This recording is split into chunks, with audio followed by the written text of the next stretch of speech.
Right. So our topics now will be refraction through prism, and we'll see dispersion of light. In dispersion of light, we'll see rainbows. After there is atmospheric refraction. Two phenomena we'll study: stars twinkling, early sunrise, sunset, followed by scattering of light. End of the chapter. Okay, so let's start with refraction through a prism. A refraction through prism. This pact, I don't know why this was just bundled up. So this is a refraction diagram that we will see how refraction happens through prism. So this is your prism. Okay, let me make it a little bit smaller. Let's say this is your prism. So we'll first take an incident ray. So here is your incident ray, and the incident ray is striking from rarer to denser medium. Air is rarer, glass is. I hope you all know what is a prism, right? I think I have one prism here also. Yeah, a prism is something like a triangular slab. This is a prism. Okay, so prisms can be of various. This is a 60-60-60 prism. You can also have 45-90 prism. You can have 60-30, that sort of prism also. So 60-60-60 is the equilateral prism which we use in maximum cases. So this is your incident ray. The incident ray is traveling from a rarer medium. So this medium is air, and from air it is entering inside glass. All right. So what will happen? Let's say I take A and B as my point of incidence. B is my point of incidence. So the first thing that we will do is that we will be constructing a normal at the point of incidence. Okay, so this is my normal, my first normal at the point of incidence. Let's say this normal is N1 and this is N1 dash. This is my first normal. So what is the angle of incidence? This is my angle of incidence. This is I1. Though in CBSE you don't need the ray geometry. I1 is my angle of incidence. So if the ray is entering from rarer to denser, what do I expect? The ray will bend towards the normal.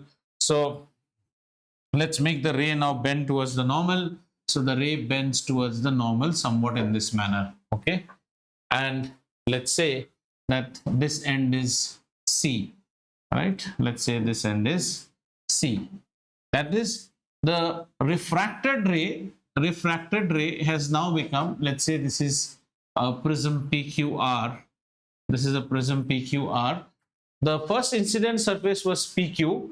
Now BC is the refracted ray for the first surface PQ, but becomes the incident ray for the second surface PR. Right. So I will again go by the same thing. We will make another normal at the point of incidence. So let's make a normal here. So this is my second normal, and I call this as N2 dash and N2. Right? Now rays entering from, now this is my denser medium, denser, and this is again my rarer medium. This is a rarer medium. So air was rarer. Fine. So this ray should now deviate away from the normal. So let's make it. This ray will now deviate away from the normal. So here is how the ray comes out. Right? And let's call this ray as CD. CD. So couple of terminology. AB will be known as my incident ray. BC will be known as my refracted ray. I'm not writing on N1, N1 dash and N2, N2 dash. That is understood by you. And CD will be known as emergent ray. You can also say that CD is the refracted ray for the surface PR, but since it has emerged out, यहाँ से गया फिर बाहर निकल गया, right? So this is known as the emergent ray. What is important for us in this discussion is that we should be able to find out, let's say if this ray would have not undergone refraction, then AB as a ray would have traveled in this direction. This is the actual path of AB, right? And CD, now if we extrapolate CD on this side, sorry, If we extrapolate CD, then we find that CD is coming out here, which means, see, AB as a ray which should have gone in this manner has actually deviated by this much. So this angle is of importance for us. This angle is known as my angle of deviation. And in grade 12, we will be studying relation with this and the prism angle. You will study relation with this and the prism angle.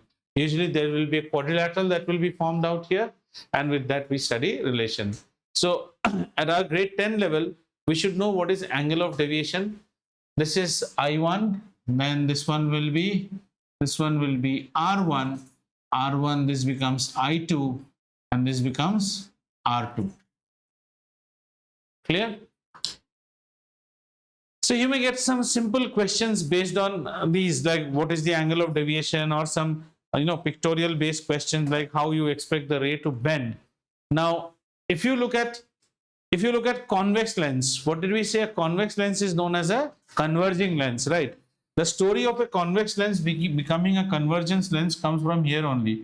A convex lens is actually a collection of many prisms.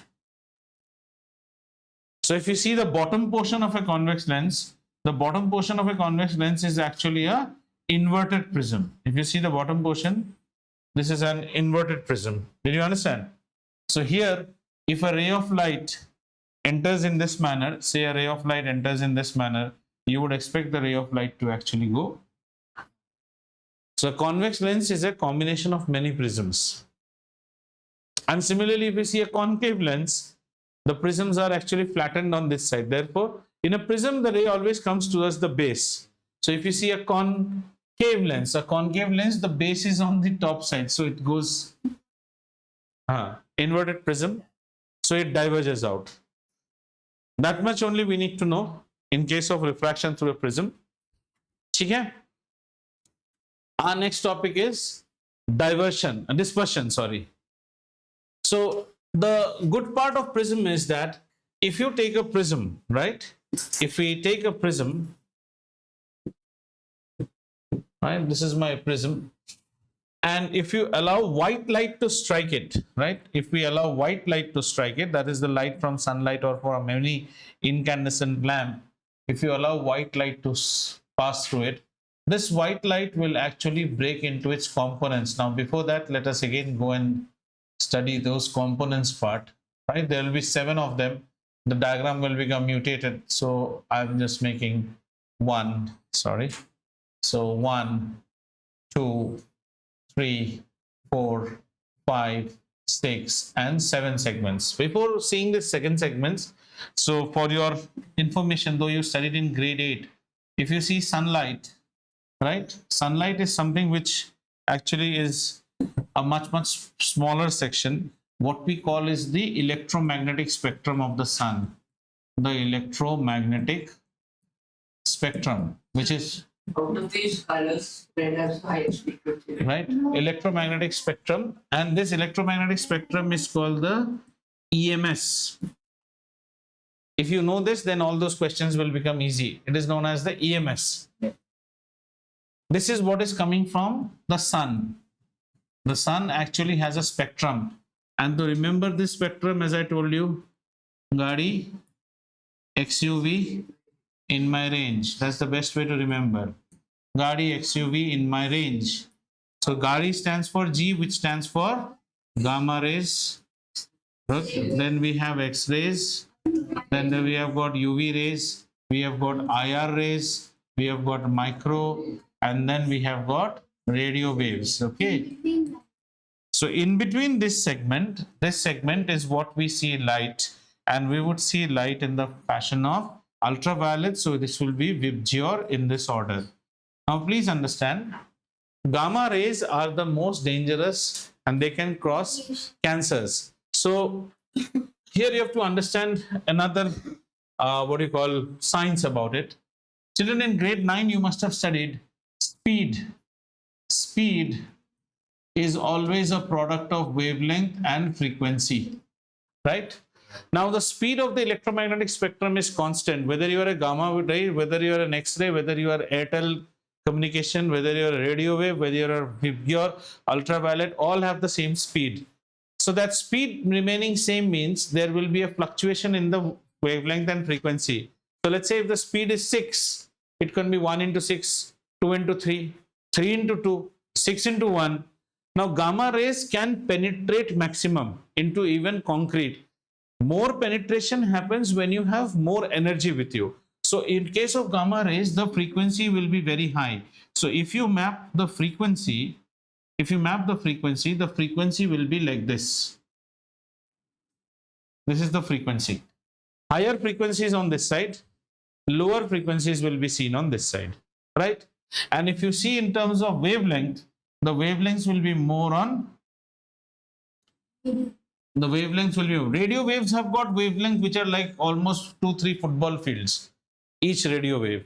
So this is lambda and this is f, higher frequency. So if we come to VIBGYOR, if you pick up VIBGYOR, then VIBGYOR is always written in ulta fashion. Remember, VIBGYOR. And how to remember this will become clear from scattering also.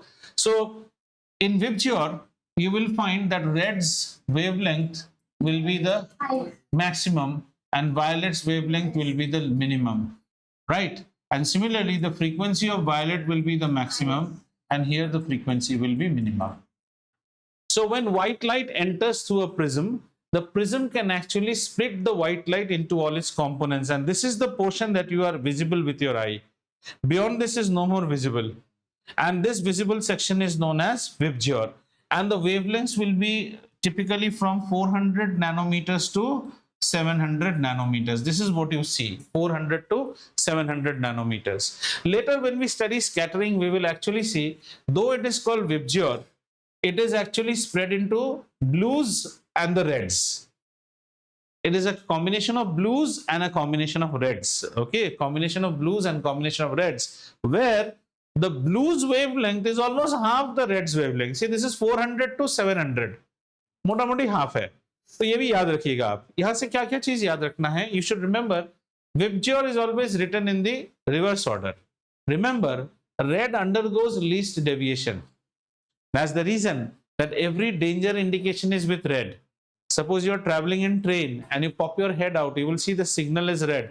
Even in the foggy night also that red can be seen. Similarly, brake lamps are red. Aviation indicator lamps, aircraft's wing lamps, they're all red. Red does not undergo any deviation. Whereas blue undergoes maximum deviation and scattering. That's why the sky appears blue, which we will be studying. Violets, we don't say violets, we say the present. Violet is a segment, blue is more omnipresent. And each of them have got different wavelengths. Color is attributed to wavelength. Violet is a color. That does not mean it is more. More presence is always blue and red. So order mein mat jaiye that this is more, this is second more, that's not. The order is written as per the wavelength or as per reducing frequency. That does not mean violet is more. Who is more? Blues and reds.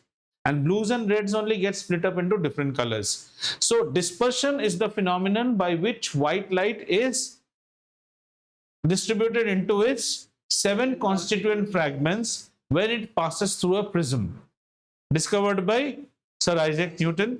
And similarly, if you have that magic wheel, if you make a wheel with concentric colors of VIBGYOR, and then it will give you white.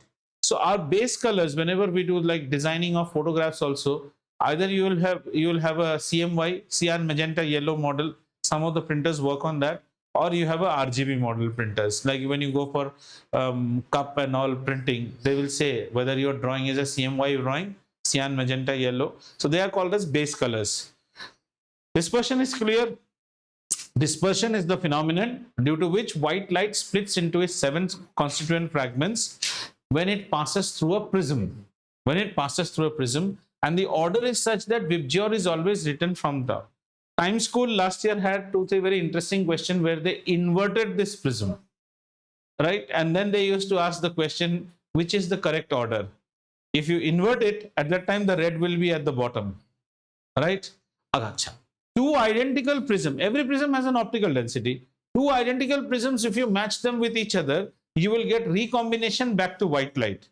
Means if you put another prism out here, identical prism, say suppose I put another identical prism, These will again, this will come down and all will again come back to as one white light. But deviation.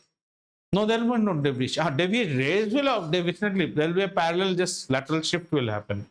But rays can be recombined using a similar prism, similar. Otherwise, you won't see that combination. So in this section, what all we study the prism diffraction. We also study about dispersion. Then we need to know that in the order violet to red. And violet to red is the wavelength of 400 to 700. Roughly, the blues are around half of the reds. Remember that the blue wavelengths are half of the red wavelengths. And predominance will be seen more in blues and reds, though you see also colors like orange and yellow. Clear? Application of this we study is the rainbow. A rainbow. So let's take our easy way of remembering. What is a rainbow? A rainbow will have 7 colors. If it has 7 colors, means it is undergoing, there is a dispersion which is happening. If there is a dispersion, there has to be a prism and there has to be a light source. Yes or no? And with the light source, there also has to be an observer who is actually seeing this beautiful rainbow, right?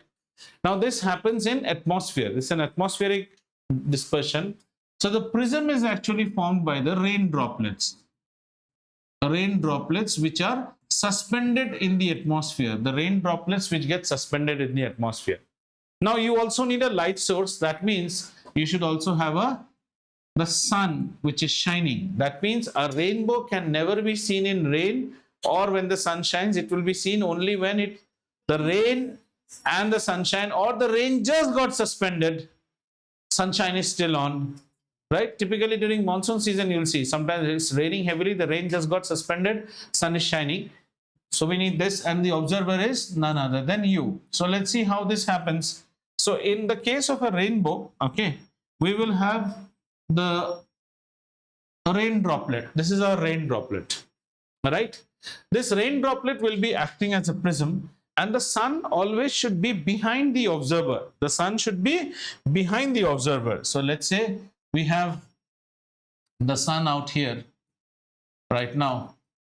So the sun will send a strand of white light, okay? So the sun sends a strand of white light like this. And this white light will now break into what? The 7 colors. I'm unable to show all 7. So it will break into 7 colors. And this is what you will. No, that's not internal reflection. That is a refraction which is happening. So this is what you are actually viewing with your eye. This is your view. So this is white light, and here you will see the 7 bands, and these are also the 7 bands. So the light is coming this way, and they are coming back to you. This is how you're seeing the refraction. Which one? Rainbow is a virtual image. You're seeing the refraction. That's it. What? This drawn. It is also. This is a very magnified version which is drawn. Even if you have aquariums or anything at home, the edge of an aquarium will also act as a prism. There should be, if you have aquariums at home, at some time of the daylight you will see colored, or you must have played that mischief game in class. Somebody has a wristwatch which has got a shiny, then really after that as lunch period onwards, when the sun goes on one side, you can actually have a colored image. It depends upon, see, this may be flat, but an orientation of it will again become curve and triangular. There's a triangular formation, and this is not one drop. There are many drops, and since the atmosphere is curved, means the horizon is curved, you actually see it in a curved nature. Okay? And it depends upon how much you are watching it. So ये topic इतना ही है. Interesting topic is atmospheric refraction. Shall we go? Chalo. So we get into now atmospheric refraction. Again, we'll go by basic. Atmospheric refraction. Now, the word that hits us is refraction. Refraction means what? bending of light, bending of light. And why does the light bend? The light bends when you have medium of different optical density. Mediums of different optical density. This is the basic.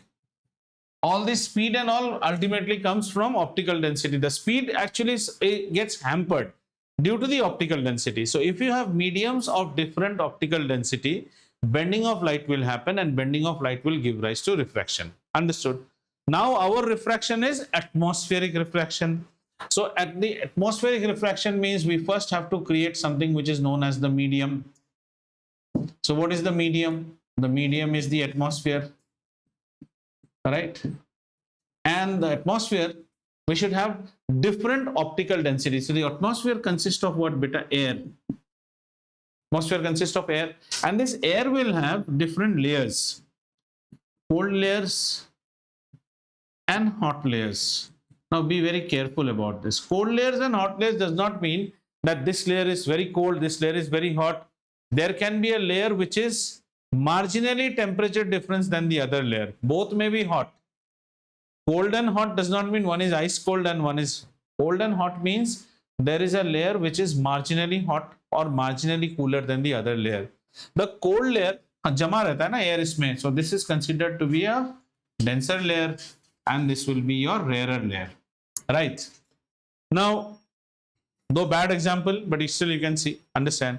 If you see in movies and all, they show scenes of cremation going on, and then hero will say, "Main aaj badla lunga." So if you see that cremation scene going on, then the camera will be focused from one side in which the flames will be going, and the hero's face is not straight, or the person who is the impacted person who is burning with revenge, his face will not be straight. You will see distortion. That distortion happens when you see through the flame, because once the flame erupts, there will be zones of hot air and cold air simultaneously. So you do see a bit of refraction. Or else on a summer day, if your car is getting refueled, just get out of the car. The place where they put the nozzle and the refueling is going on, petrol is very cold, but it is falling into your hot tank. So if you just observe through the refueling tank, I don't know if you have seen, so you'll see some, and you see the name of the fuel station, say HP, on the other side, you'll see some blurring happening. That is actually atmospheric refraction.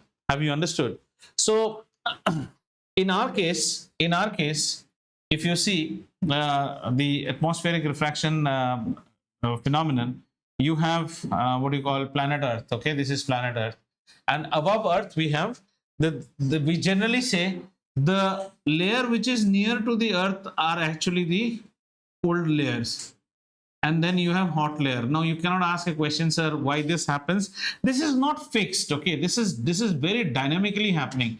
This change keeps on changing. See, if you say that there are various layers above the various layers of air, if the temperatures would have been constant, then the optical density would have been constant. Atmospheric refraction is very stylish. Like when in the previous example we were passing through a prism, the prism's optical density was fixed. So you see one pattern. In this case, the optical density is continuously fluctuating because the temperature, right now this is cold, this may be hot, this may be cold also. But what we should remember, a cold layer is a denser layer, a heated layer is a rarer layer.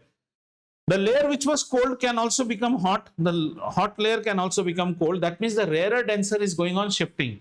As a result, the light which will come will undergo much more refraction than from a stagnant source like a glass slab or a prism. Itna clear hua? So our condition is, if you do not have this medium of different optical density, you should not have refraction. And that's the main reason in space you don't see any atmospheric refraction. Sunlight is there. You do have sunlight, but you don't have the medium. What is the medium? The medium is atmosphere. Therefore, all pictures that are clicked from ISS or space, you all see them as dark. You don't see any scattering or anything which happens. Though scattering is a separate topic, right? So is the concept of atmospheric refraction understood? Refraction that happens in the atmosphere due to a change in the optical density of the medium being the atmosphere, and the atmosphere comprising of different layers of air, few of the layers which will be a mix of cold and hot layers. What we should know, colds are denser layer and hots are warmer layer. But this cold and hot is dynamically changing. So as the sun ray, so let's say that you have your sun out here. As the rays from the sun are coming and reaching us, it is undergoing multiple modes of refraction as it is passing through the atmosphere. And it's not a stagnant refraction that every time you'll see bent ray falling left of Nigeria, nothing like that. It keeps on changing. This is known as atmospheric refraction. This atmospheric refraction study we will do to study two things, which is called stars twinkling and early sunrise and sunset. Is this concept understood or not? Tell me. Understood? Okay, right. Chaliye. So let's study the first concept, which is known as twinkling of stars.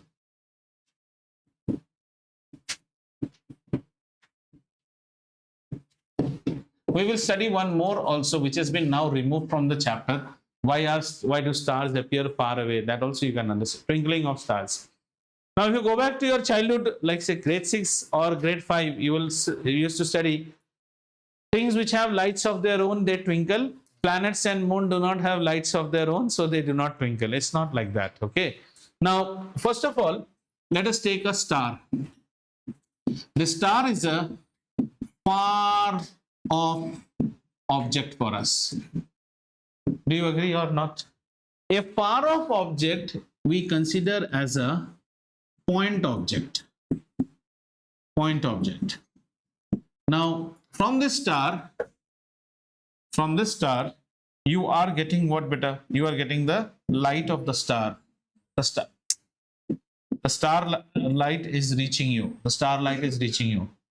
In between this, it will undergo the atmosphere until it comes to the viewer. Agreed? Once it comes to the atmosphere, the phenomenon of atmospheric refraction cannot be prevented. Do you agree or not? Atmospheric prevention.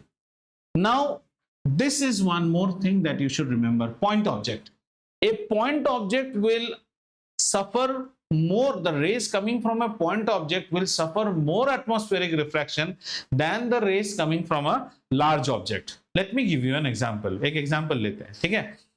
Let's say you stand on your rooftop. Let's say in our building society, let's say you're on P Tower now, being the highest, and you start looking way beyond towards Gachibowli side, right?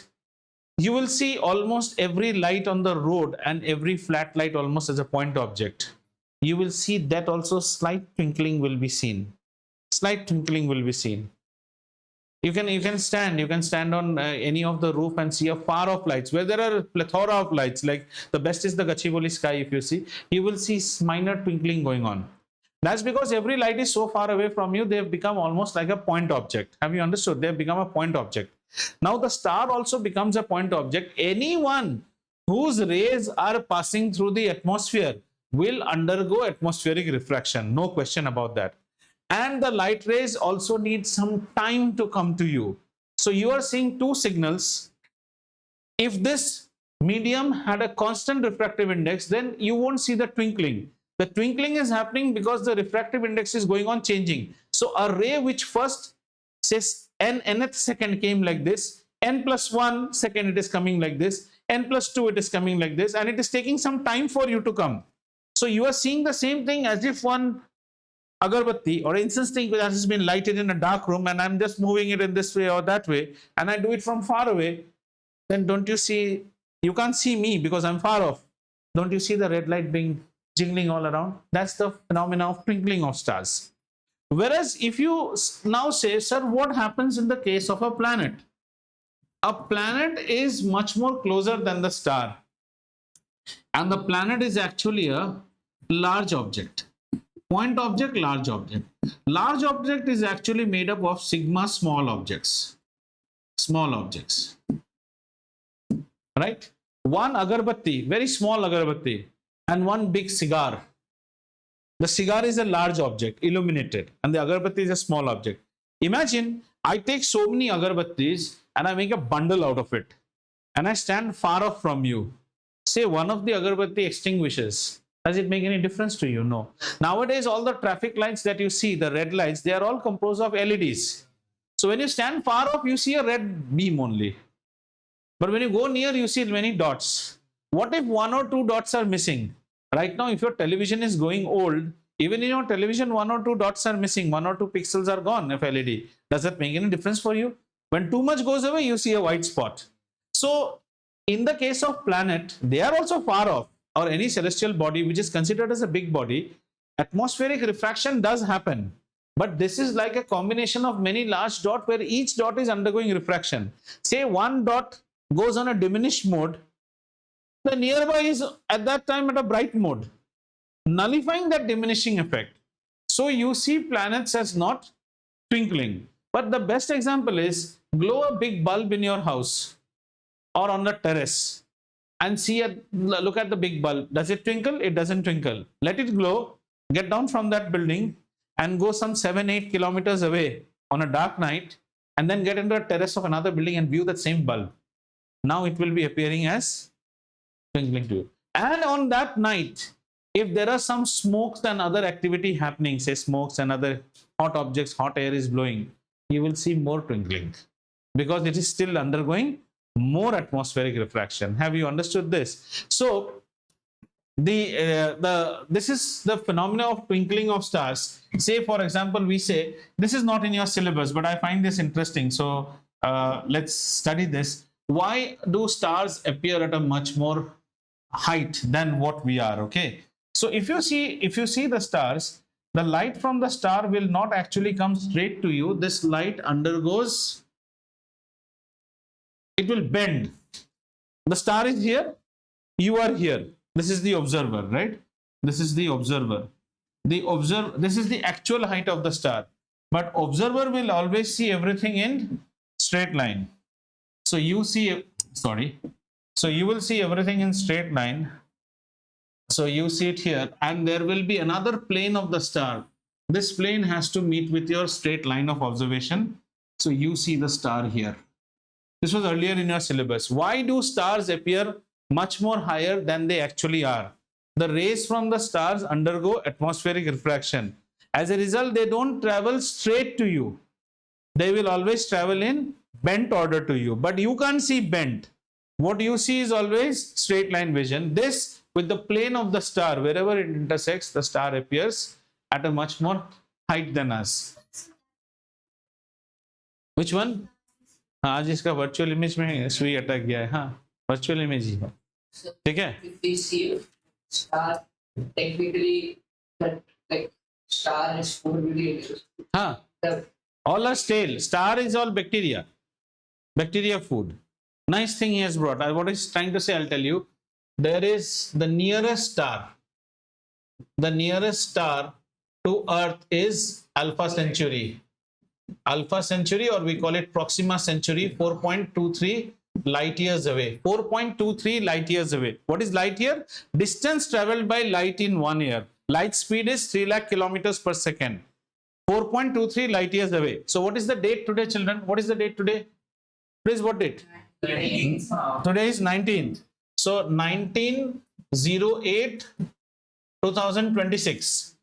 Today evening, if we take a telescope and look at Proxima Centauri, that light has actually left on 2008 2022. This light you are seeing today. That is the definition of light year. The light from Proxima Centauri takes 4.23 light years. Light years means that light is traveling. So it will take how many years? 4.23. So it's not actually approximately, I'm saying this is 4 light years away. 4.23 means it must have left somewhere in April. There are some stars which are like 100 light years away. The star is actually now dead. Imagine, you are seeing the light of the star. Today is what, 2026? That light is started from that in 1926. It has started before India's independence. And you are seeing the star today. Does the star exist today? We don't even know. The universe is very stylish. Okay, one more interesting observation of this one, like though not in syllabus. You know, there's something called this Maharashtrian festival Gudi Padwa or Ugadi that we celebrate. Ugadi is an equinox. Equinox, you know, the when the light, no, the length of the day and the length of the night is exactly equal. There will be two equinoxes, one in April, one in September.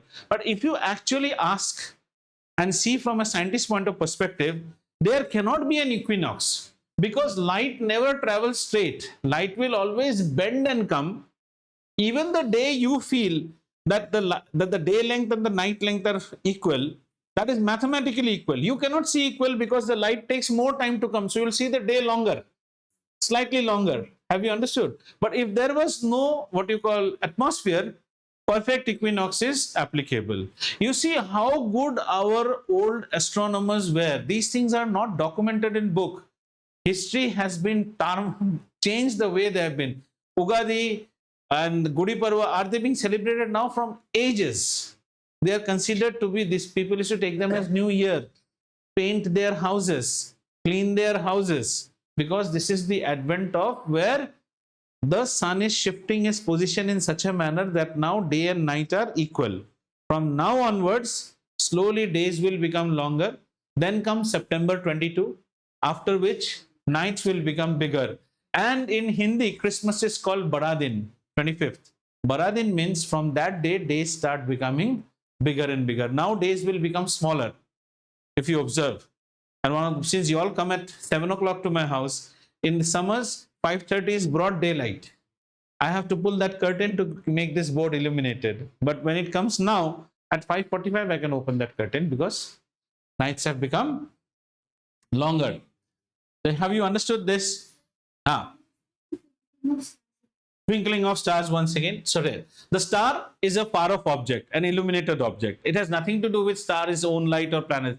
Star is a far-off object. Any far-off object is taken to be a point object. One thing that you have to understand, atmospheric refraction suffering, I'll not say suffering, the phenomenon of atmospheric refraction is more felt for a point object. As I told you, you keep a big light in front of you, you don't see it. I keep a small dot light here and I make it dark and I slightly move it, you'll see the impact. Now this dot light is far away, so the impact will be much more. So when the star's light is coming, it is coming through the atmosphere. Atmosphere will make atmospheric refraction. Plus you are a point object. So in your case, your atmospheric refraction impact will be felt more. So you appear twinkling to me. When I see you as a planet, you are a big object for me, big illuminated object. You are a combination of many point objects. Plus you are nearer to me. So the impact of atmospheric refraction will be there also, no doubt about it. But since you are a bunch of dot objects, it's like a lot of agarbattis illuminated together, the atmospheric refraction will make one dull, one bright. But in a group, say if I hold 500 agarbattis together and I show you like this, if two agarbattis become dull, do you get to know it? No. So apparently in your eyes, you get an illusion that you are seeing stagnant light. This is why planets do not twinkle. It's not about planet.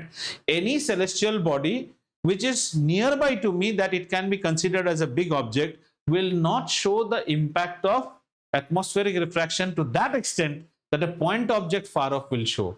Refraction यहाँ भी हो रहा है, आपकी आंखों को पता नहीं चल रहा है. If there is slight flickering any of the tubes out here, you can't make out. But if this tube is right now at a flat in Aurum, and from here if there is slight flickering, you can make. Even if a butterfly roams around it and you are here and you see it from their side, you can make out. No questions about it. Okay? That's why look at the best thing, Diwali lights. You illuminate so many Diwali lights, but you would always love to see your house from outside. Why? Then only the twinkling makes sense for you. You don't love to see your house from where you are. You love to see it from far off. Okay? So one of the things that we study is why stars twinkle. This was out of interest. I told you earlier, this was in syllabus, why stars appear to be at a higher height. The next one that we will like to see is known as the early sunrise and the delayed sunset. Okay, this is another phenomenon we'll study. This is called early sunrise and delayed sunset. You feel this. This does not happen. Now let's see how this thing happens. This is considered to be my horizon. This is the horizon, right? This is my horizon. Horizon means as far as you can see straight. Right? That's your horizon. And after that, we feel that the earth is going. है ना, Magellan को भी तो ऐसे ही लगा था. How did Magellan travel around? How did he say that the earth is round? One is that where he started, he came back. I don't know how far that is true. Okay, but it appears that the sky dome is touching. The sky takes a dome shape. Now let's see. Now, let's say we are at Hyderabad right now, and the sun has still not come out. Sun is right now somewhere in Kuala Lumpur, where Malaysia. The sun is somewhere in Malaysia. That's an eastern country. So their sunrise has happened. Have you understood? That the sunrise has happened. Now, when the sun rays are actually leaving, this sunlight, again they will undergo atmospheric refraction. So bending will happen. This ray bends like this. It will bend. And what is my vision? My vision is always a straight line vision. So I will be seeing, my vision now comes up, and I will actually see this particular sun. I hope it gets, no, it will not pick up. So I will actually see the sun now. I'll see the sun here. Sun has not actually come to the horizon of Hyderabad. The sun is still somewhere in Andaman or say Malaysia. But the sun rays will come in a bent manner. The sun rays which are coming up, they will get bent. As they get bent, and you see the straight line vision of the sun. Now this time difference is 2 minutes. You need to remember this, 2 minutes. So if you are seeing the sunrise actually at 5 o'clock in the morning, the sunrise should actually happen at 5:02. Your sunrise is at 5:02, but you will see the sunrise at 5 o'clock itself. Understood? This is highly beneficial in days like Indo-Pak 71 war, where Longewala had to be protected. All aircrafts were hunter aircrafts of Indian Air Force. They cannot fly in dark. They all took off from Jaisalmer Air Base. And Jaisalmer Air Base means they are all waiting for the sunrise to happen because they have to relieve that post. So they flew by the time it's already dark. They can just see the dotted lines. One of the first aircraft which bombed all Pakistani tanks, that pilot is from Secunderabad only. He later had paralysis and he used to fly Blue Dart aircrafts. Our government and our people forget. So he's Das. So the Das means he's a Tamil guy, okay? He was the first person and he just took those dot lines and flew up from Jaisalmer Air Base. That is, by the time they fly, it will be sunlight. So you're taking off by the night itself. So this is very beneficial. Now though we have got much more advanced aircraft. So those days it was British hunter aircraft which could not fly in dark. Okay, so this is 2 minutes. Now comes, this is the case of sunrise. Now let's see sunset. In sunset, what has happened? The sun has actually gone below your horizon. Have you understood? But still the rays are coming bent. So you are still seeing the sun in your horizon, which is actually a virtual image of the sun that you are seeing. Sun has actually gone. Same thing. Here the sun is coming up. There actually the sun has gone down. But you will still see the sun up. So if you are seeing sunset at 6 o'clock, that means the actual sunset happened at 5:58. So how much length of the day duration increased by 4 minutes? There will be a 2-minute early sunrise and 2-minute delayed sunset. Early sunset mat bolna, delayed. By the time if you see, many people go to sea beaches and see the sunset. What sunset you are seeing? Sun has already set. You are actually seeing a impression of the sun. So there will be a 2-minute addition out here and there will be a 2-minute addition out here. Clear? This is clear? Atmospheric, what you call early sunrise and delayed sunset. Very good. चलते हैं next topic, scattering of light. Almost खत्म ही हो जाएगा फिर. ठीक है? Let's go to yeah. How does it become delayed sunrise? Delayed? Can you explain early sunrise? Early sunrise means sun is not yet in my horizon. Not early, but It is not yet in my horizon. It is still in far off eastern country, but the rays coming are getting bent and are reaching you. The rays are not meant to reach you, but the rays are reaching you because there is some bending happening. And once some rays reach you, you are able to see that object. How do we see an object? We see an object when the rays from the object hit our eyes. These rays were not meant to be visible by you. But since there is atmospheric refraction, bending of those rays happened and you are able to see that. This is an impression, just to make you understand how this thing happens. So once the rays come bent, you see the sun here on a straight vision. And on the sunset, the sun has actually gone down, but still its rays are coming back to you. So you see the sun still above the horizon. Yeah. The time always remain 2 minutes. Yeah, 2 minutes. 2 minutes, yeah. Any time of the year. It takes around 2 minutes. ठीक है? चलिए. Our next topic is scattering of light.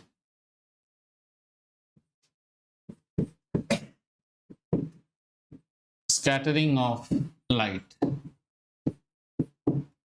Scattering means throw of light or throwing of light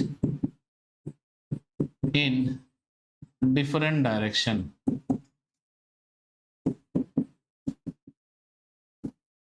Different direction. Just like if you have photo shoots taking place, you have those big diffuser umbrellas. They also scatter the light. They'll throw the light in different direction. Now, when we are studying about light, our light will be, we will be studying about sunlight. Is this understood?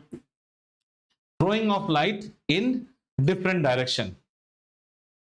Now, let's say we have the sun, and from the sun we have what? Say, from the sun, you have sunlight that is coming to you, and the sunlight is coming through the atmosphere. Atmosphere. Now, question comes, this throwing of light, sir, who is throwing the light? These lights are being thrown by particles in atmosphere. Basic se padhte hain, atmosphere. What are these particles? These particles can be particles of gases. What are these gases? Well, we have gases means there can be dust, right? I will not use the word say, it is like, these particles can be from two sorts. One is, say, dust, then there is water vapor in the atmosphere, and also gases of atmosphere. The most present gas, nitrogen and oxygen. Sir, why didn't you take argon and all other things? I did not take argon. They're all in trace amount. Have you understood? Atmosphere roughly has nitrogen and oxygen, 75%, 20%, 21%, dust and oxygen. So whenever scattering happens, the throwing of light has to happen, and this throwing of light will be done by some particles which will actually throw this light, and these particles will be in between the sun and this is my, say, medium, and then atmosphere, and they will have particles, and these particles will actually scatter the light in all directions. Have we understood this thing? Right? Okay. Keep this discussion in one side. Then again come here, sunlight. Sunlight is comprising of what, beta? VIBGYOR. VIBGYOR. If you see VIBGYOR, all are having different wavelengths, but who has the highest wavelength? In case of red, the wavelength is highest, okay? And in case of violet, the wavelength is least, okay? This we will now break up as the blues versus the reds. So the reds overall have higher wavelength, if you see on this side, and the blues have less wavelength. Typically, if you see, the blues have almost half the wavelength, because this is going from 400 nanometer to 700 nanometer, not 800 beta, 400 to 700, right? Now, one more understanding. Now, this is not in your grade 10, this is higher level, but that will make you understand it better. Let's say there is something in higher classes you will understand as Rayleigh's law. Rayleigh's law, you will understand it, there's nothing great. Rayleigh's law says that scattering is directly proportional to fourth power fourth power of wavelength. Just understand. Scattering is directly proportional to fourth power of wavelength. Means if your wavelength is high, inversely proportional to, sorry, not directly, inversely proportional to fourth power of wavelength. This is Rayleigh's law. It means that if your wavelength is high, your scattering will be less. And if your wavelength is low, your scattering will be high. जरा वहां देखो तो किसका wavelength low है, किसका wavelength low है? Blues.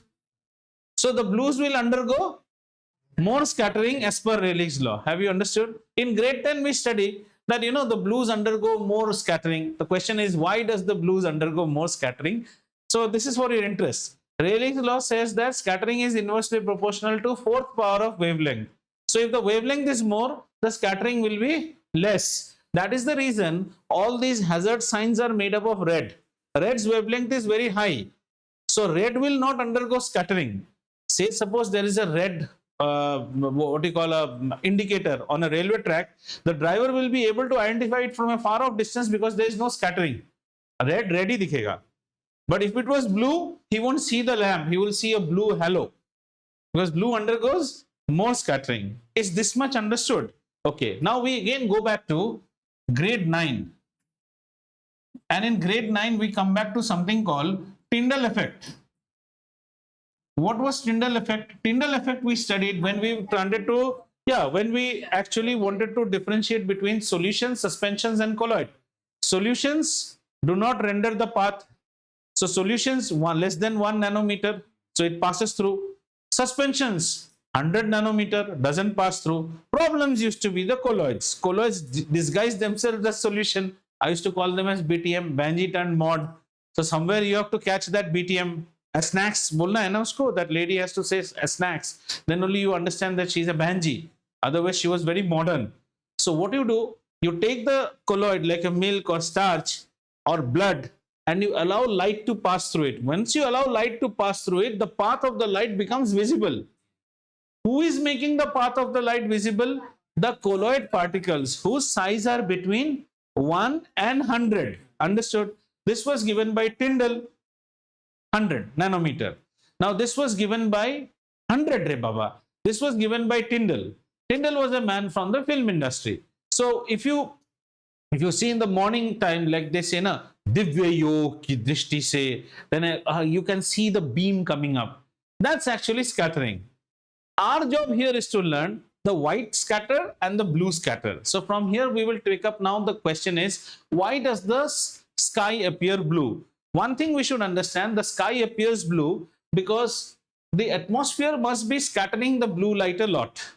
What does the atmosphere comprise of? The atmosphere comprises of dust and H2O as well as nitrogen and oxygen. Right? And we understood that scattering goes by this law. Whoever wavelength is less, he will undergo more scattering. So the blue should undergo more scattering. Then again, clouds are appearing white. So there is some issue. So here we say that the size of the particle matters. Size of particle should be comparable to the wavelength of the light that is being scattered. Have you understood? Size of the particle. Now, in the case of milk and all, you used to see one color, red color, in blood, milk used to see white color. Here, the size of the particle must be comparable to the wavelength of the light that you are scattering. What are you scattering? Blue light. That means the size of the particle has a story out here. If you see these two particles, this being a molecule, these particles are large particles, whereas these particles are very tiny, and their size is comparable to the size of the wavelength of light. Later on, when you study in higher classes diffraction and other things, Young's single slit, double slit experiment, there you will study that all this diffraction happens, bending of light happens when the slit size and the wavelength size are almost matching. That is studied under wave optics. What we study is ray optics. Ray optics is where object size and wavelength are far mismatched. Objects are much more bigger than wave, but you will study a chapter called wave optics where you will see light bending away. Can you find a corner of a shadow? Ask yourself. Illuminate your table lamp and put your pen and see the shadow. Magnify the shadow. You will never see a sharp edge on a shadow. So in higher classes, you will study fringes, like zebra pattern will be there, much higher magnification. So there will be illuminations and there will be non-illumination zones also. Bands we call it. So similarly, size of the particle matters. Now the size, here we say that the size of nitrogen and oxygen molecule is comparable to the wavelength of blue light. Have you understood? So they are more responsible in scattering the light and making the sky look blue. However, we usually do not see the sky blue. How will we see? These vegetarian people, they are constantly giving tarka at home. So much of gas, water vapor, somebody is burning tire, somebody is burning something else, lorry, worry, all going on. All sorts of dust and what you call gas particles are there. So we never see a blue sky in the morning. We will see what? White, mauve color sky. But sometimes you will find that the sky today is very blue. Even in the morning, you will see everything is white because it is all suspended mist, water droplets. Have you understood? Scattering is happening there also, but they are not able to scatter the blue light. So do you understand why does the sky appear blue? The sky appears blue because the blue light is scattered more. Why is the blue light scattered more? Because the spectrum of VIBGYOR is finally can be categorized as blues and reds, where the blues have lesser wavelength and the reds have more wavelength. A lesser wavelength is always scattered more. If you want more interest, then Rayleigh's law is out there. Who is responsible to scatter them? Well, the atmosphere is responsible. The particles in the atmosphere. Who are those particles? Two categories: dust and water vapor, and another is nitrogen and oxygen. These nitrogen and oxygen molecules are comparable in size to the wavelength of blue light, so they scatter them. Here your chapter ends, but one more interesting observation, not in your syllabus, but still we should say. Then why does the sky appear red during sunrise and sunset? What is happening in sunrise and sunset? There is also something to be there. So just let's see that, okay? This needs to be earlier in the syllabus, okay? During sunrise and sunset. So children, the sun actually does not come to you the way you see. The sun actually follows a semicircular arc. This is sunrise. Understood? This is sunset. And this is your noon. And you are here. By geometry, it goes like this, that there will be three distances from you. This is one distance, this is one distance, and this is one more distance. Have you understood? This distance is very, very far. This is also very, very far. And this is comparatively much less. Much less. Now the question arises, why do we get it red? Okay, scattering is happening always, because whether it is sunrise or sunset, it is coming through the atmosphere, and in the atmosphere, who will undergo the scattering? The blue will undergo the scattering. The sun is so far away from you during sunrise and sunset that that negligible portion of blue is also not reaching you. Everything is you are seeing is everything is scattered away. Have you understood? So the sun appears red to you. It is red out here. The blue scattering is constant. But when it comes here, the sun is much more closer. Your eyes are able to find the blue scattering much more visibly present or omnipresent. So blue scattering is here also, here also, here also. But here the blue scattering is felt much more because the sun is far, far away from you. And at midnight, or sorry, during the midday or the noon, slowly, if you see from sunrise onwards, you'll never see a blue sky at 7 a.m. in the morning. The blue sky will be seen something from 10:30, 11 o'clock. When a cricket match starts, bright lit blue sky. The sky won't be blue at the 7 o'clock in the morning.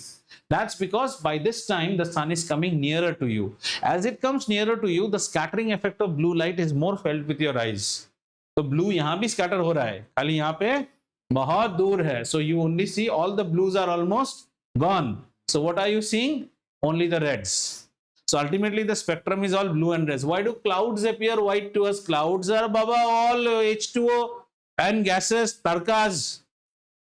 So these clouds are unable to do the blue scattering. They are scattering the white light. Whereas the molecules can go and find reds. तुम लोग जाओ, तुम लोग फैल जाओ. Optics ends for grade 10, stage 1. We now go for revision. I think science course except metal and non-metal. So we pick up metal and non-metal from our next class onwards. Okay? So that's all about. We're bang on time.